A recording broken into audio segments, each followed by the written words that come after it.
السلام علیکم ویورز، لاکھوں درود و سلام اس ہستی پر کہ جس نے ہمیں جینے کا سلیقہ سکھایا۔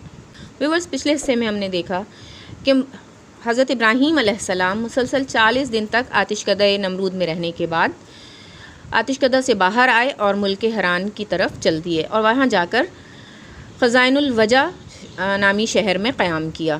اس شہر میں پہنچنے کے بعد کیا دیکھتے ہیں کہ ہزاروں آدمی نفیس لباس پہن کر ایک عظیم الشان میدان کی طرف چلے جا رہے ہیں۔ حضرت ابراہیم علیہ السلام نے یہ دیکھ کر وہاں کے لوگوں سے دریافت کیا کہ تم لوگ سب کے سب نفیس لباس پہن کر کہاں جاتے ہو؟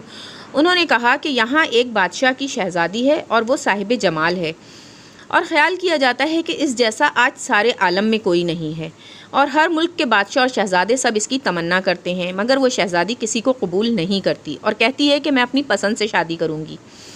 آج تقریباً 7 دن ہو رہے ہیں، لوگ برابر وہاں جاتے ہیں، اور اس کا طریقہ عمل یہ ہے کہ جب سب جمع ہو جاتے ہیں تو وہ شہزادی خود نکل کر دیکھتی ہے، لیکن پسند کسی کو نہیں کرتی۔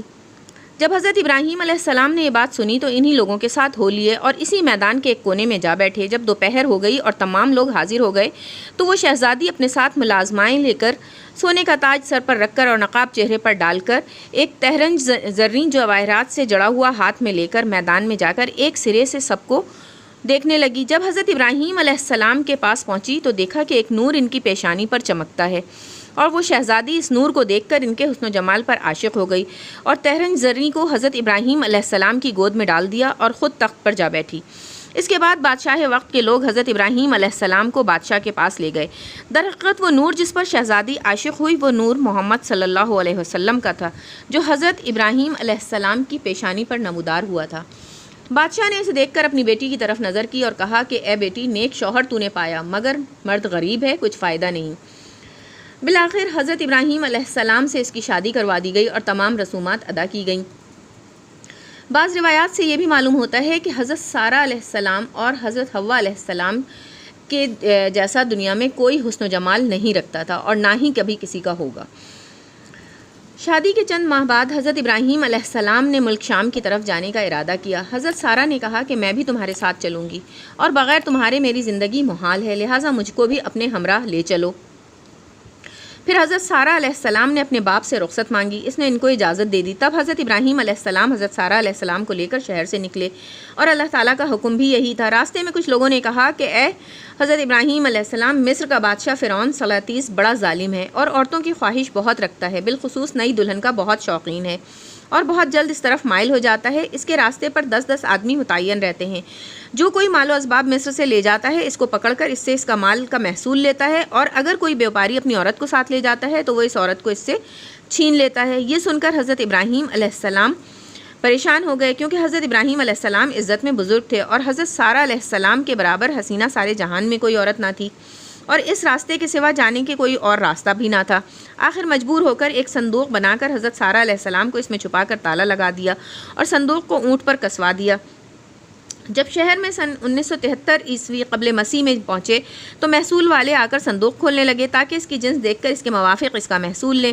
اس پر حضرت ابراہیم علیہ السلام نے کہا کہ صندوق مت کھولو، اس کا جو بھی محصول ہوگا وہ میں دوں گا، اگر چاہو کہ صندوق کے وزن کے برابر سونا چاندی دوں تو وہ بھی دے دی جائے گی۔ یہ سن کر ان کا اشتیاق اور بڑھ گیا اور انہوں نے اصرار کر کے صندوق کو کھولا۔ دیکھتے ہیں کہ ایک عورت صاحب جمال اس میں بیٹھی ہے، بس اس عورت کو بادشاہ کے پاس لے گئے۔ چنانچہ رسول اکرم صلی اللہ علیہ وسلم نے اسی لیے فرمایا کہ بدترین آدمیوں میں راہ کے نگہبان ہوتے ہیں، یعنی مراد اس سے محصول ٹیکس لینے والے ہیں۔ جب محصول ٹیکس والے حضرت ابراہیم علیہ السلام اور حضرت سارہ علیہ السلام کو بادشاہ فرعون سلاطیس کے پاس لے گئے، اس بادشاہ ملعون نے پوچھا کہ یہ عورت تمہاری ہے، تم اس عورت کو مجھے دے دو۔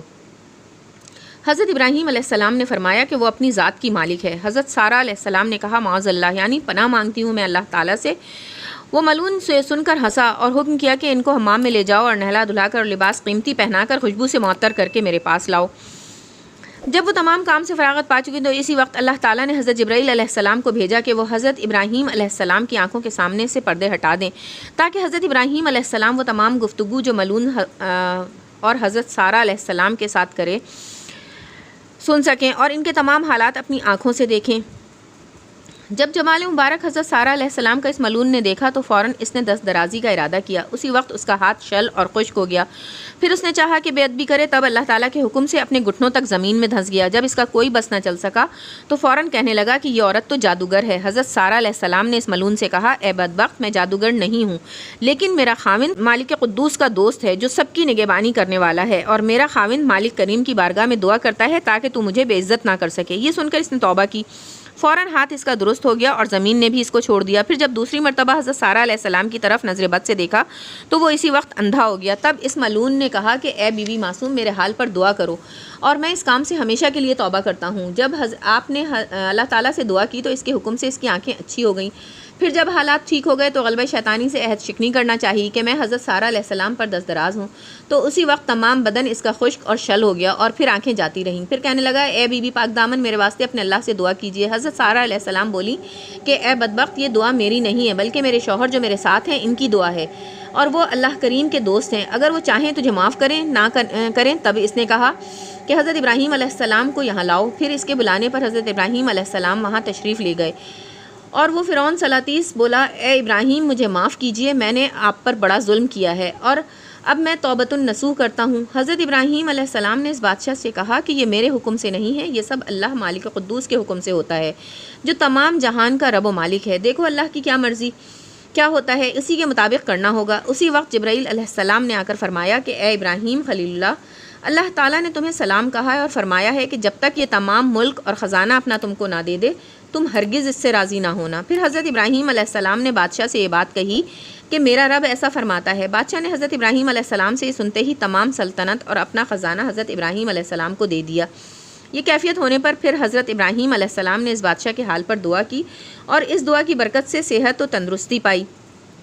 مروی ہے کہ حضرت ابراہیم علیہ السلام نے اس مملکت کے 2 حصے کر کے آدھا حصہ جو جانب کنعان فلسطین کے تھا آپ نے خود لے لیا اور باقی جو حصہ بچا اس کو واپس دے دیا۔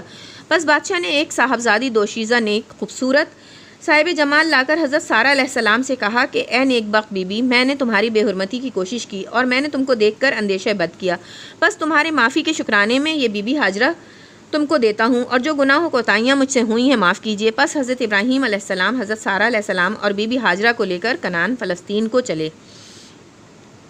راستے میں حضرت سارہ علیہ السلام نے اپنا حال جو بادشاہ کے ہاں گزرا تھا وہ بیان کرنے لگیں۔ حضرت ابراہیم علیہ السلام نے فرمایا، اے حضرت سارہ، تم خاطر جمع رکھو، اب کچھ اندیشہ مت کرو، اللہ تعالیٰ نے اپنے فضل و کرم سے ہماری آنکھوں کے سامنے سے پردہ غیب ہٹا دیا۔ جو باتیں تجھ پر گزرتی تھیں مجھ پر سب ظاہر ہو جاتی تھیں، اور جو تم کرتی اور کہتی تھیں سو وہ میں دیکھتا اور برابر سنتا تھا۔ اس کے بعد حضرت سارہ علیہ السلام نے بی بی ہاجرہ کو حضرت ابراہیم علیہ السلام کی خدمت میں دے دیا۔ یہاں ایک سوال پیدا ہوتا ہے کہ باوجود اس کے کہ جناب سرور محمد مصطفیٰ صلی اللہ علیہ وسلم کے درجے اور حضرت ابراہیم علیہ السلام کے درجے میں زمین و آسمان کا فرق ہے، بس اس میں کیا راز ہے کہ جب منافقوں اور کافروں نے حضرت عائشہ صدیقہ رضی اللہ تعالیٰ عنہ پر الزام لگایا تھا تو اس وقت اللہ رب العزت رسول اللہ صلی اللہ علیہ وسلم اور حضرت عائشہ رضی اللہ تعالیٰ عنہ کے درمیان سے پردہ نہ اٹھایا، بلکہ حضرت عائشہ رضی اللہ تعالیٰ عنہ کی تہمت پاک دامنی کی خبر دی۔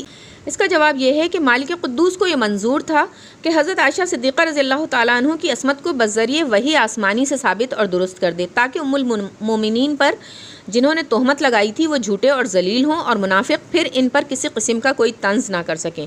اور حضرت ابراہیم علیہ السلام کے سامنے سے اللہ تعالیٰ نے پردہ اٹھا لیا اور کہا کہ اے ابراہیم علیہ السلام، تو اپنی بیوی کو بچشم خود دیکھ لے، اور جناب رسول اللہ صلی اللہ علیہ وسلم کو فرمایا کہ اے سید عالم صلی اللہ علیہ وسلم، میں خود عائشہ کا نگہبان ہوں۔